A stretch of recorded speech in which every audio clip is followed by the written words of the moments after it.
Welcome to Heaping Spoonful, a twice-monthly conversation with restaurateurs, chefs, growers, and others who have helped generate the legends associated with the eateries across the Mid-South. The team at Benny Keith is proud to sponsor this adventure with the goal of preserving the stories that have helped cultivate an amazing food scene across the Mid-South. So kick back and enjoy a Heaping Spoonful.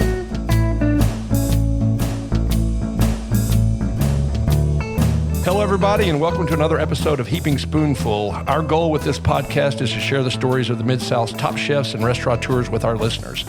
I'm Kelly Bass, and I'm proud to be your host. Covering the restaurant scene is something I've done more on than off for, more than 30 years now, and spanning 5 decades, and yes, that is a mathematical possibility. Just think about it for a minute. Most of that was doing dining reviews for Little Rock newspapers and magazines, long before the internet was a thing, back when long before anybody could get on Yelp or TripAdvisor and tell you how they say and taste things. And now, thanks to the folks at Benny Keith Foods, I'm a podcaster, and I tell you, I like talking about food more than I do writing about it. Today, I'm really happy to welcome John Currence, James Beard Award-winning chef and the man behind 4 renowned and popular restaurants in Oxford, Mississippi: City Grocery, Big Bad Breakfast, Boo-Ray, and Snack Bar. So welcome, John. Thank you. It's great to be here. Thanks a lot. So you grew up in New Orleans, which I can't think of a more perfect and natural spot for a future chef and restaurateur to get exposed to all the amazing food of that city. How long did you live there, and was your family into all of things New Orleans food-wise when you were a kid? Growing up in New Orleans, I think food is an enormous part of the way of life in New Orleans. New Orleans has always been recognized as this cultural destination, and food's played a huge part of that. My family's never been involved in the service industry at all, and I just ended up tumbling into it. Right. In retrospect, because I grew up in New Orleans, and you either loved food and you were into it, or you were exiled, pretty much. I spent a lot of time eating out. Sure. It was, growing up I was young in the 60s. So I came along during, the civil rights era. Mm-hmm. And going out to eat was a big deal. If you remember, there weren't a whole lot of restaurants. Right. There wasn't a whole lot of disposable income. And so if you went out to eat, you went to eat somewhere that you knew was going to be good. You knew what you were going to get. And if you went somewhere and you got a bad meal, you weren't going to waste your money going back and trying it again. Sure. And so, we ate out very well when we did on those special occasions, and that formed a lot of my, I guess my ethos in food was, the early days of dining out in the French Creole food scene in New Orleans. Sure, I do remember when it was a much bigger deal when my dad would say we were going to eat out on a Friday night. It wasn't like we went and did that all the time. And then you got an adventure. I hope it was an adventure like I would have loved to have had, which was when you were still a child. Your mom got a job in the UK, and you moved across the pond. How old were you when that happened? I was, I think I turned 9 when we moved over there, and it was my dad actually. Was your dad? Yeah, my dad was in the oil and gas business. Cannot trust the internet. He got stationed over there to take on his company's office that was on the docks in Edinburgh, and was tasked with basically by himself turning that office into their gateway for Western Europe, West Africa, India, the Middle East, and at 35 years old, and I remember turning 35 20 years ago and thinking I could no sooner move across town than pick up a wife and kids and move a quarter of the way around the world. Yeah, to go to Scotland. But I would imagine, and the one thing I love, my sister's lived in Europe for almost 40 years now, primarily Paris, now London, and the distance from great place to great place is not anything like the United States. So, getting to Amsterdam or getting to Germany or getting to Italy is not that terrible of a trek. And did you all make your way around to a lot of the cool places in Europe while you were living there? We did. My mom was a history teacher, and so she took a sabbatical from that while we moved to the UK, and because she and my dad were both, sort of as deeply in tune with culture and history as they were, they would take us out of school pretty regularly for long weekends, and you could just, jump on the plane and be in the Netherlands or France or Italy or Germany or Portugal or Spain. Yeah. We went to Pamplona to go to the Festival of San Fermin 3 times while we were there. Oh, great. we had amazing trips, and on those trips, I was fortunate to see, the foods of those places on the plates, on the tables, and in front of me where their point of origin was. And so I ate paella on the coast in Spain. I ate crepes at in a street side cafe in Paris. I ate a ham baguette on the Champs Elysees. Yeah. And so and these were the things that would ultimately inform my understanding of food as this became my career. Yeah, and I know you made it to Italy, and it's just, again, to have pasta, fresh pasta, which is everywhere has fresh pasta in Italy. It's just it's mind blowing. And when you came back to the U.S., you moved back to North Carolina. Is that correct? No, we moved back to New Orleans. I finished out high school in New Orleans. So it was college that took you to North Carolina. It was. I had to finish laying the foundation at Newman for the Mannings, who would come along years later. And yeah. And but yeah, I first went off to a little school in Virginia called Hampton-Sydney College. Know it. Yeah. And started a real thick base of liberal arts studies, and so I was heading down the path towards philosophy and political science, and then basically sort of pulled the ripcord and jumped out right before I was done, much to my father's dismay, and decided I was going to go to Chapel Hill, and so I snuck in the back door at Carolina, and and then ended up sort of taking on English as well. So my background is English, philosophy, and political science. Yeah, it's good. And started working in a restaurant, a nice restaurant, right? That's correct. And that would be my first restaurant job. It wasn't my first job in food, but it was my first real bricks and mortar restaurant job, full service restaurant job, I should say. And it just happened that it was a place called Crook's Corner, where the chef was a gentleman named Bill Neal. And at the time, unknown to me what was really happening, I fell into the middle of a happening at Crook's. And Bill had been recognized about 18 months earlier by Craig Claiborne as a guy who was bringing legitimacy to Southern cooking. And Craig Claiborne was from Mississippi, was the editor of the food section for the New York Times. But he went down to Chapel Hill to Edna Lewis had sort of sent him there, said you need to come see what's going on in this area. And Edna Lewis, who was a famed African American chef that had ended up in New York as a seamstress and then got into cooking, and she was very famous. But she was taking a residency outside of Chapel Hill, and my theory is, she told Craig, you need to come visit and you need to come see what's happening down here. So Claiborne fell in love with a couple or three of the restaurants that were going on, and particularly fell in love with the story of Bill Neal, and sort of crowned him the king of Southern food. Wow! And so there I was working in the restaurant.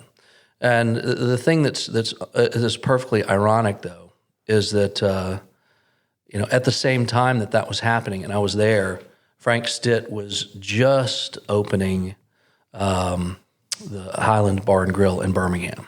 Wow! And doing the exact same thing that Bill was doing in Chapel Hill, but in Birmingham, which was just far enough off the radar that Frank never gets the credit, and Frank is still standing at the stove today. Wow!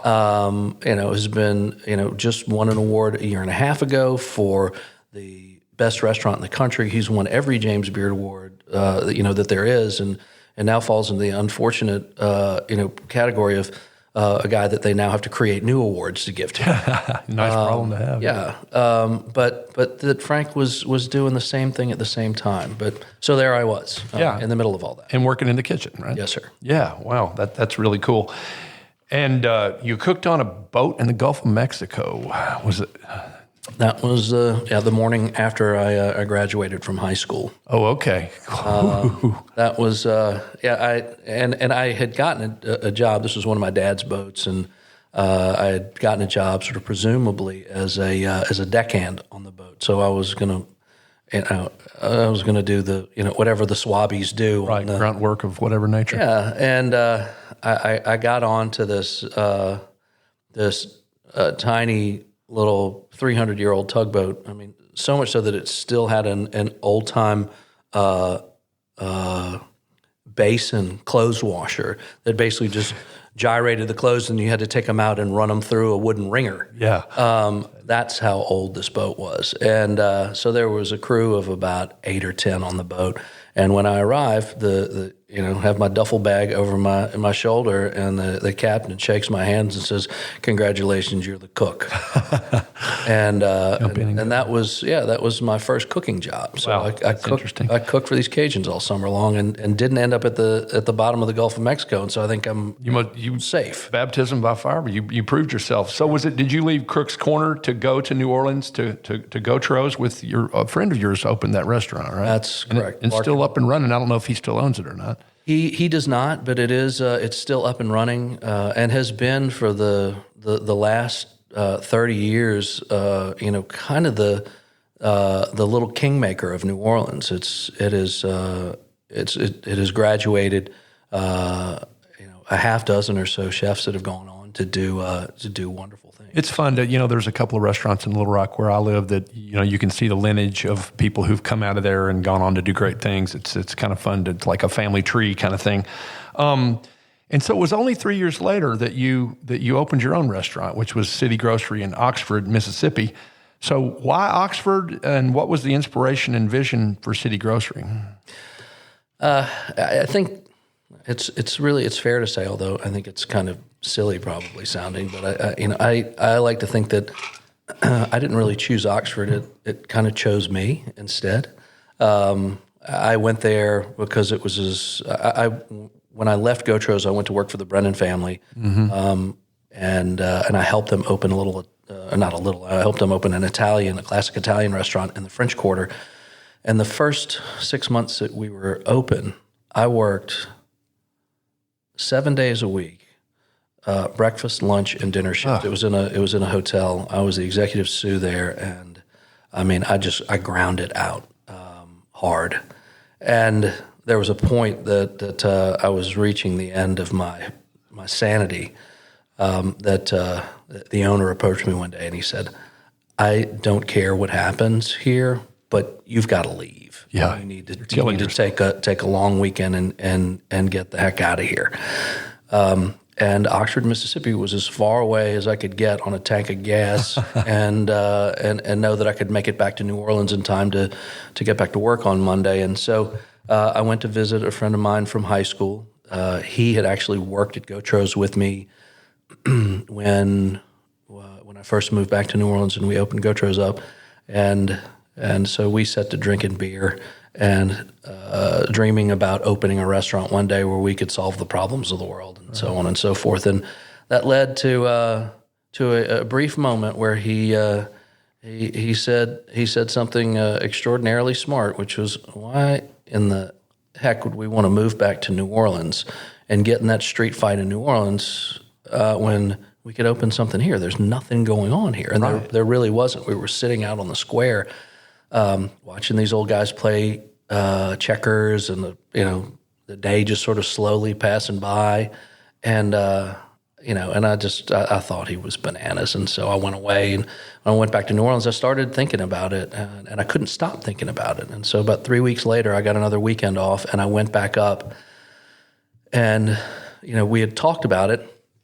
But we went and started looking at a couple of empty spaces, and while we were inside one of these empty spaces on the square, a gentleman came through the door, and he said, "I think, are you the two guys that are thinking about opening a restaurant here?" And I said, yes, sir. He said, please don't open another restaurant. I got one right next door. My partner and I are about to kill each other. I'll sell it to you for $1. You know, we'll do anything to get out of being in the business together. And so we walked through the front door of what would become City Grocery. And when I walked in the door and I saw the dining room, I said, I know exactly what I'm going to do here. And so, you know, this was in a day when two guys that didn't have two nickels to rub together, you know, could borrow about $28,000 from the bank and get into a self-finance deal with some guys that just wanted to get out of being in business together and open a restaurant. And so that's what we did. And quite literally to this day, we've hardly taken on any debt. We've just continued to churn money back into the business. And, you know, we repair this and we renovate that, you know, every once in a while. And at almost 30 years old, we redid the dining room floors during COVID. And I think we have now officially renovated everything in the entire building, and so I can rest finally. So you knew what you wanted it to be? I mean, you knew what your concept was going to be, the menu, the general gist of the place? I did, and I thought I was extraordinarily clever because I didn't know enough about any one thing to make a restaurant that you could say, well, it's this kind of restaurant. And I thought it was very clever that, you know, I would just cherry pick from all the experience that I had and cook things that I know that folks could relate to that were from all over the place. I could cook whatever I wanted to every day and just put together flavors and textures that I knew that folks could relate to. And so the menus were just all over the place. And it was oddly, you know, about 18 months in when I did my first Friends of the Beard House, like out-of-house beard dinner in Cleveland. And I was with Frank Stitt, and we were at a cocktail party the night before the event, and I knew, like, going to this thing, I was young and I just needed to listen. I just wanted to be near Frank. I wanted to glean some of his knowledge, maybe, you know, get a little off of osmosis, but just needed to listen. And so I ended up in a circle of gentlemen that were having conversation, and invariably the conversation sort of came to a pause. And Frank turns to me and says, John, tell me about the philosophy on your food at City Grocery. And I nearly spit up beer all over him when he asked me, because, you know, I'm thinking, what do you mean philosophy? And I kind of ran away. And it became something that troubled me. You know, I thought, I don't have an elevator pitch for the restaurant. When somebody asks me, what is it that you do? I didn't have an answer for it. And it was a little bit paralyzing.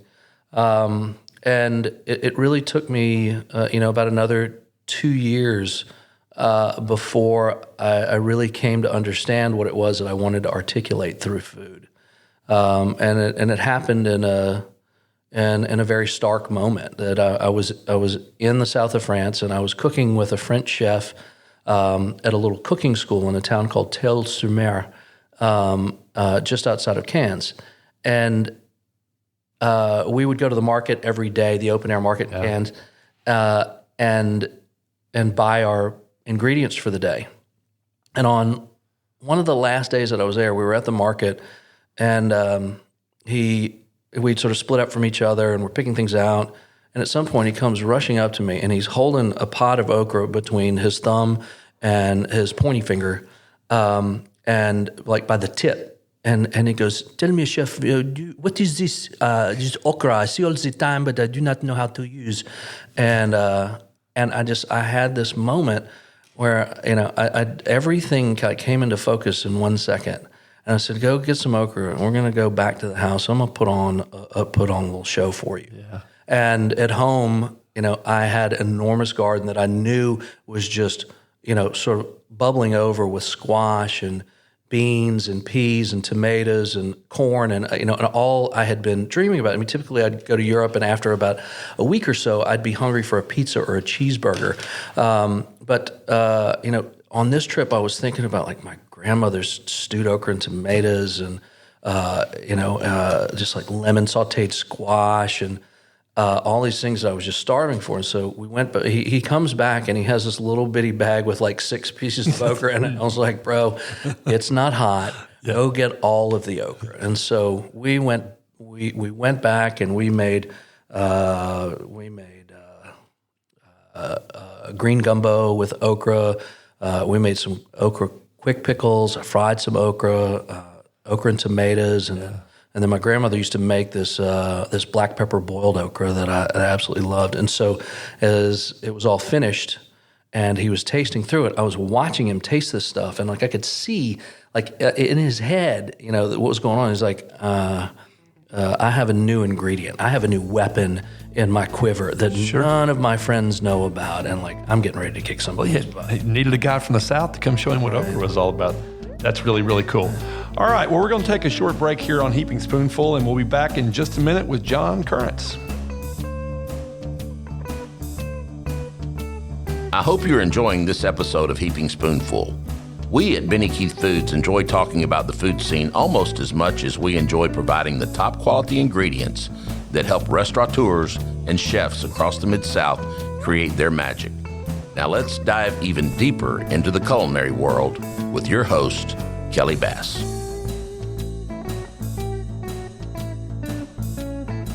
All right, welcome back to Heaping Spoonful. Our guest today is John Currence, award-winning chef and restaurateur who owns and operates 4 restaurants in Oxford, Mississippi, and actually beyond Oxford, Mississippi. So I guess you opened City Grocery in 1992-ish, and that was your enterprise for a good long while. And if I'm correct, and I've not been correct on everything I've said today, so correct me if I'm not, next was Big Bad Breakfast in 2008.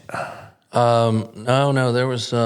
lots happened in between. But of what's still around? Well, Bourrée. Bourrée opened up? Okay. Bourrée was the 2001. Okay, well, Killer time to open a restaurant. Yeah, that's right. Yeah, exactly.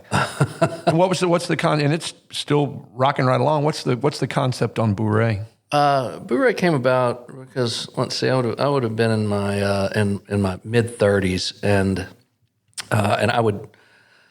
When I'd walk to the bank, I would regularly see folks who would say something to the effect of, gosh, we really wanted to come out to eat last night, but, we couldn't get a babysitter. We don't think that bringing the kids is, I just don't want to bring the kids to City Grocery. It's too nice.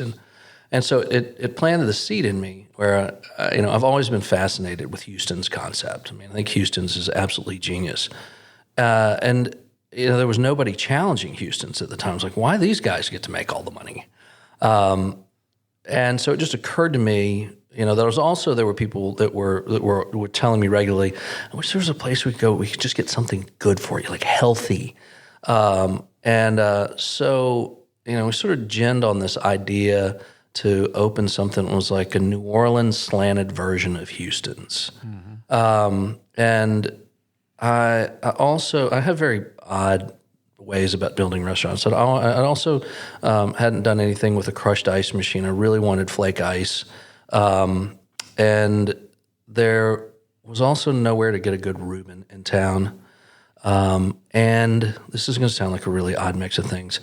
And I was tired of driving all the way over to Tupelo, which is about 45 minutes away, to get a bloomin' onion. Yeah. I was a freak for fried onion. I don't make any bones about that. So I thought, okay, well, let's see if you mash all these things together, and then we could get some healthy stuff and come up with some healthy items. And this restaurant just sort of popped out there that was closing, that had a gas-fired pizza oven in it, and the kitchen was built out, and all we had to do was go in and paint it and go to work. So we opened Bourrée sort of with that idea of a lighter lunch. A dinner where you could get a good piece of steak and fish, but there was stuff for kids. There was lots of visual distraction for the kids, but a good wine list. We used the pizza oven to roast chicken in and do all kinds of stuff. And what I didn't realize was that, and the price point was lower than City Grocery. And what I completely failed to realize is that it was also an excellent combination for a college date place. Yeah. And so we opened it, and it took us a few months to kind of get our feet up underneath us. But I mean, when we took off, it just blew the doors off. It was fantastic. Yeah, and it's still rolling right along, right? Well, yeah, we started in about 3,500 square feet, and then on the 10-year anniversary, a building came available on the square that I then partnered up with a friend of mine from New Orleans who had been in the pizza business, and we renovated the building and literally finished the renovation on Thursday night, and Friday morning of the Ole Miss LSU game, moved the tables and chairs over into the new restaurant and opened on Friday of the LSU game. Oh, yeah, and I'm sure it's a bigger place.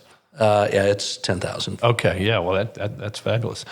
All right, well, I'm not even going to presume to have my facts right, so let's just say, there's only 2 left that are still around. Was Big Bad Breakfast next? Big Bad Breakfast was next. And then tell me, I've got thoughts about breakfast and what kind of breakfast you find in most places.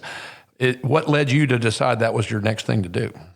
Well, I always wanted to open a breakfast place, but as a nocturnal animal, I always was afraid that if we opened, finding people to work breakfast, would just be, the derelicts and reprobates of the world. And then when they didn't show up, my phone was going to ring, and I was going to end up working the egg station or washing dishes.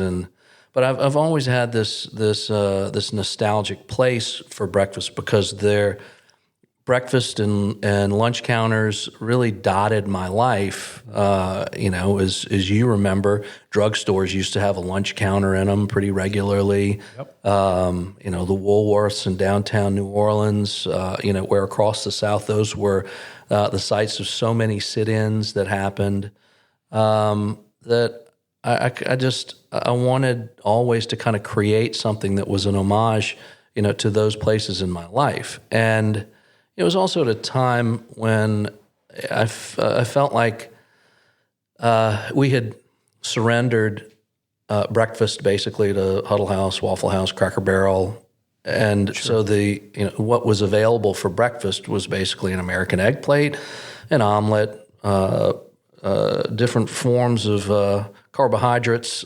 pancakes, right? And that was about it.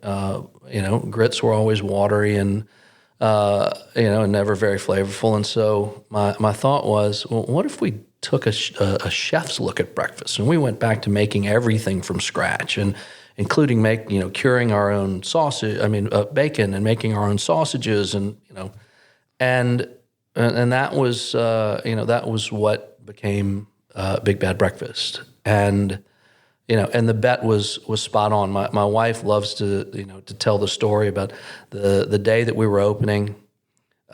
We at 9:00 were waiting for the health inspector to finish doing the inspection. There were 200 people standing outside the door, and I'm standing in the middle of the dining room with people in this flurry of activity around me, and I was just kind of staring off into space.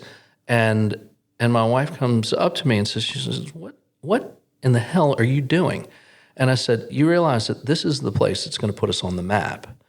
And she said, "What are you talking about? I mean, you've been nominated for Beard Awards left and right. People write about City Grocery. They have been. It's it's a beloved place.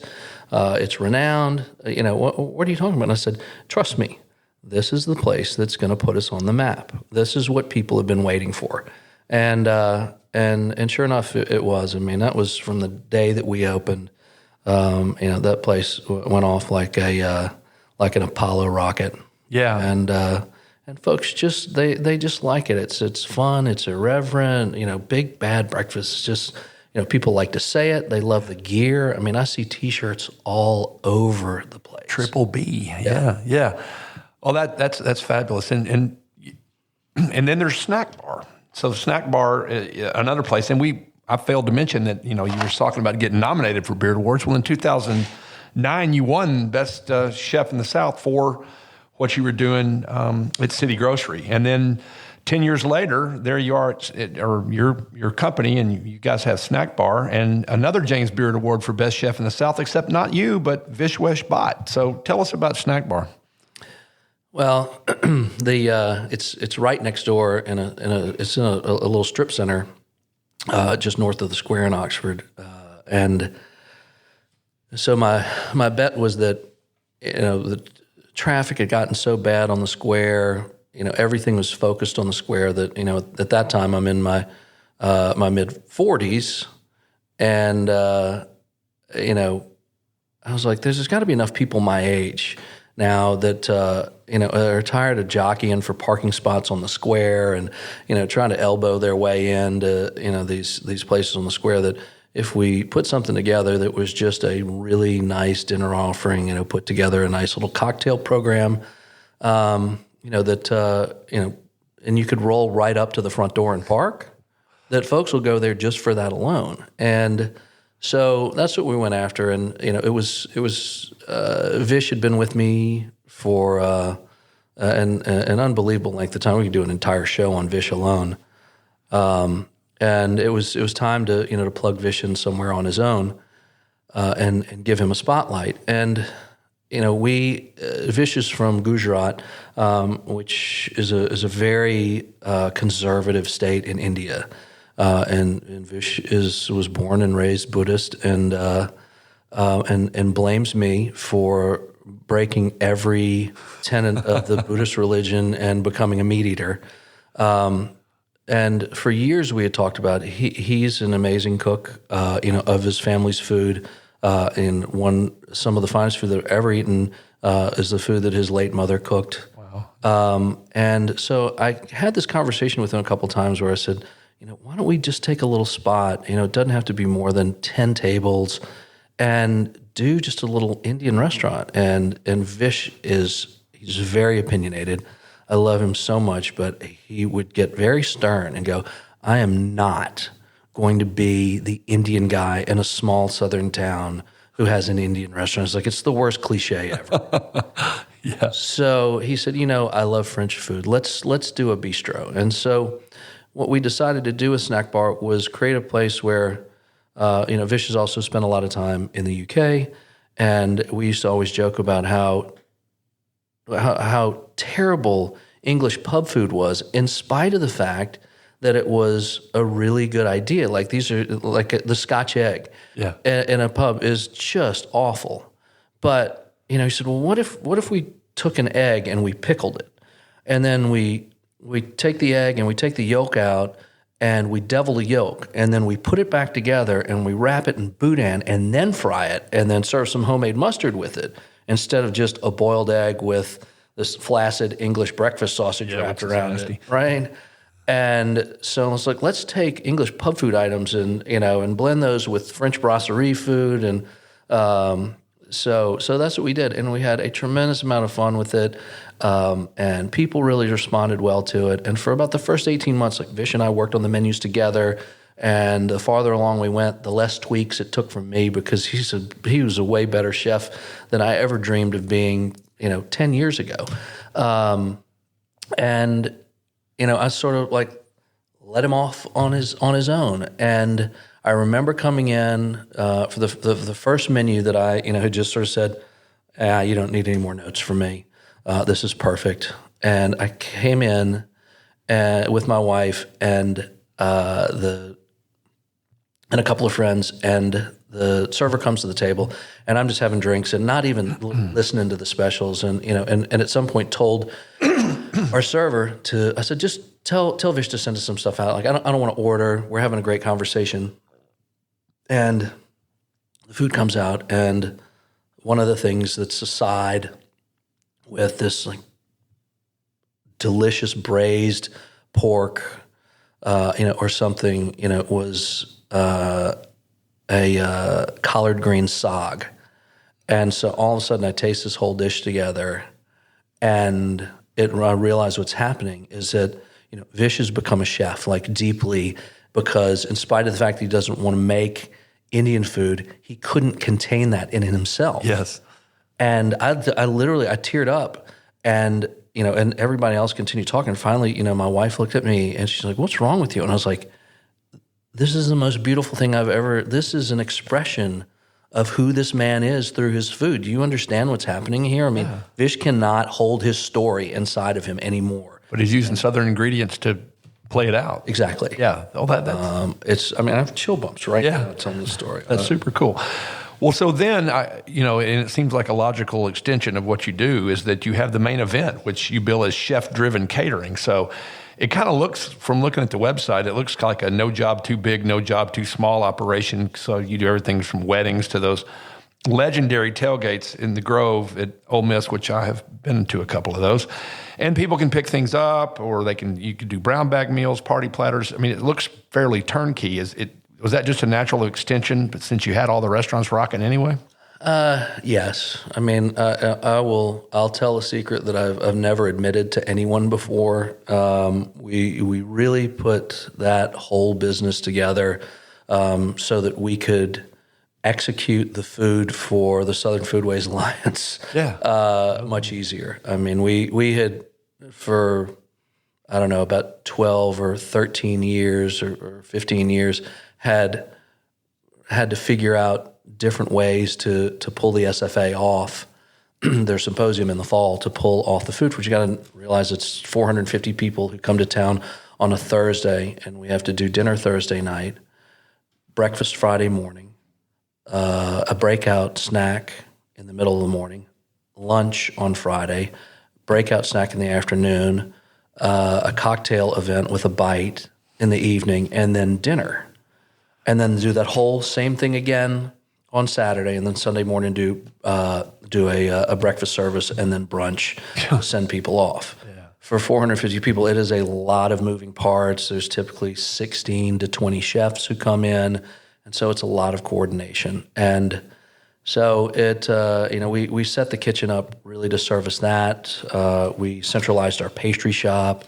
A lot of our large quantity cooking that we needed to do, we cook huge batches of sausage gravy for big odd breakfast up there. We make our jellies and jams, in that kitchen, and then any and all catering that we can get. So, sadly, that business is going to be a victim of the plague. It's just, there is no catering right now. There's no tailgating. And so, that's sadly, and it's not going to survive. And it's a luxury that we've gotten very comfortable with. Well, maybe you can just mothball it until, and for those listening, and who knows when, we're early October of 2020, so we're many months into this, and none of us know how much longer we're going to be in it. But hopefully, you can let it rest and bring it back. But the question I wanted to ask you more than any is, so really, you've got a 5-headed monster, 4 restaurants and a catering operation in a town of less than 25,000 people. I don't understand how that works. I mean, how does that remain sustainable? There's just, how are there enough people to do enough business to make it happen? Or do they come from all over? I mean, I don't imagine many college students are eating with you because they don't have much money. Well, fortunately, I didn't. I was going to say the landscape's a whole lot different these days. The amount of disposable income, and when you look at the fleet of automobiles that come into town, there's a lot of expensive steel rolling around Oxford. We're fortunate the students drive the business at Bourré, and keep that sucker rolling day in and day out. Snack Bar and Big Bad Breakfast, Snack Bar and City Grocery basically have their own individual clientele. City Grocery is really very much these days, sort of the special occasion place. It's, at 30 years old, we're figuring out, continually how to remain relevant and remain part of the conversation.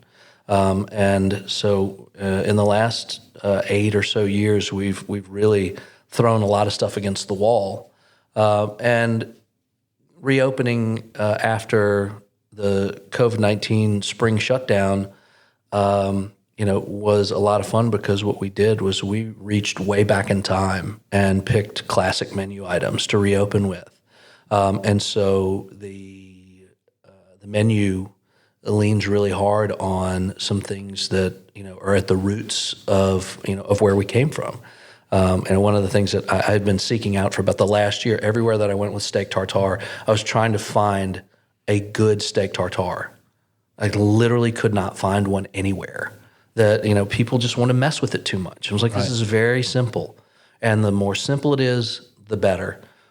And the real key is getting the right amount of mustard, in the beef to bring that acid, but not to overwhelm the flavor. And so it was things like that launched us. When we started, we did simple food that was executed very well and tasted great with incredible ingredients.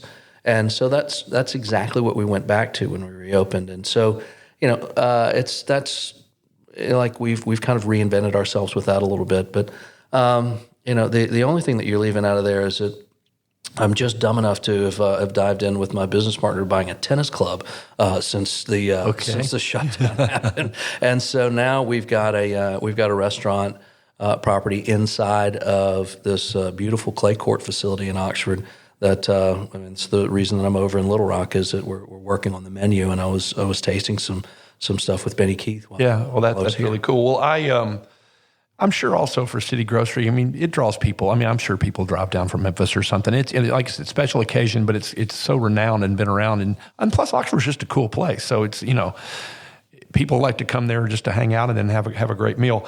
So you were telling me that you were telling your wife that, Big Bad Breakfast is what's going to put us on the map. And it's taking you on the map of several places. So it's your scalable spot that you now have 7 of. You've got Oxford, Nashville, Charleston, Inlet Beach, Florida, and then in Birmingham, Homewood, and Florence, Alabama, and more to come. So is it just, again, the thing that everybody loves a good breakfast, and there's not between Waffle House and IHOP, that's about all people know, and so let's just go do this in other places? Yeah, and I've never been first at the table to anything, but except Big Bad Breakfast. It seems like that. I was really. It seems like in 2008, there was a lot of white space in the breakfast meal hour. That has, in the time since, gotten a little more crowded. I mean, you see First Watches out there, and another Broken Egg, Egg and I. There's a great chain out of Oklahoma that I'm now completely spacing their name, but there's still room out there, and we like to think that we're best in class with what we do. It's still delivered very much with the food and the culture and service at the forefront of what we do. It's not as much about the space. It's not as much about the buildings. We don't do pad sites. We deliver with excellence. Very, very, very good and thoughtful food that reflects the place that it's served in, and people relate to that. Yeah. Well, again, like you saw a spot that, like you said, a lot of white space in that area. So clearly, what you do is restaurants, and you do them well. But a lot of collateral publicity and awards have come far. I mean, fast and furious to you, and you've done a lot of TV. I see you've done Top Chef Masters. You've done Bizarre Foods on the Travel Channel. And you were even on the legendary, late and lamented Anthony Bourdain show, No Reservations, Parts Unknown. Tell me about those, all of us about those experiences. Well, I mean, they're all different in their own ways. I'm very lucky to have been friendly with Tony Bourdain. Tony was a wonderful and curious human being. I tell folks all the time he is an incredible enigma, because as adept as he was at getting to know people and telling their stories, he was equally capable of keeping people away from knowing him. Yeah. He was an enormous mystery. He was terrifyingly smart. So much so that I've watched him in dozens of conversations where he talked with incredible knowledge about the most bizarre topics, and as wide-reaching as you can imagine. But Tony fell in like with me because as a type 2 diabetic, I was particularly offended with Paula Dean's aligning herself with a pharmaceutical company and launching an ad campaign that basically said, you can't exercise and diet your way out of type 2 diabetes. You need this medicine, and then come on over to my place and eat you some butter. Exactly. and it was very vocal about that. And that was what was at the genesis point of our friendship. And then, of course, we had very similar politics, and that only built the relationship. But for years, he wanted to come and do a story on Mississippi, if only because he had some very preconceived notions about the place, and he wanted to confirm that it was as evil and terrible a place as he had built up in his mind. But his producers would never buy into it. And so when he finally, his production company bought No Reservations, and he was calling the shots, the very first thing that he did was call me and say, "We're finally coming to Mississippi. I need you to help me make this show." And so we went to work, and I remember telling his producer, when his producer called me and said, Tony wants to come and do the show on Oxford. And I said, "No, you don't. There's no story to Oxford, Mississippi. The story's in the Delta. If you want to do a story about food, you need to go to the Delta. And tell you what's going to happen. The story's going to end up being about race in Mississippi." Mm-hmm. And this poor kid had no idea what I was talking about. And I said, "You'll see. I know Tony well enough to know that you're not going to be able to avoid this. It's what a majority of the show is going to be about. And by the time you get to Oxford, we couldn't look any more lily white than we are." And so we had a tremendous time with John T. and I helping, John T. Edge and I helping those guys put that show together. And I'm very proud of what they did. And I think a lot of it was a mirror. It ended up being a mirror for us to look into, because Tony got it. He really, really got it and got to the center of it in a hurry. Yeah, I'm going to have to go find that. That's the one great thing about the internet. It's lurking out there somewhere.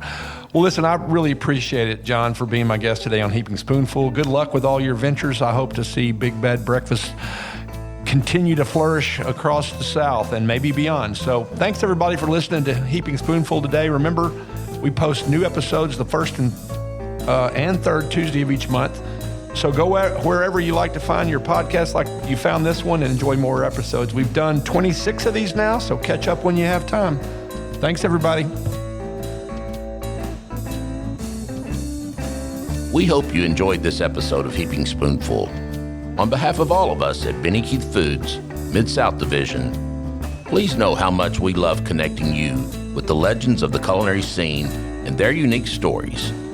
I look forward to the next time we can offer you another Heaping Spoonful.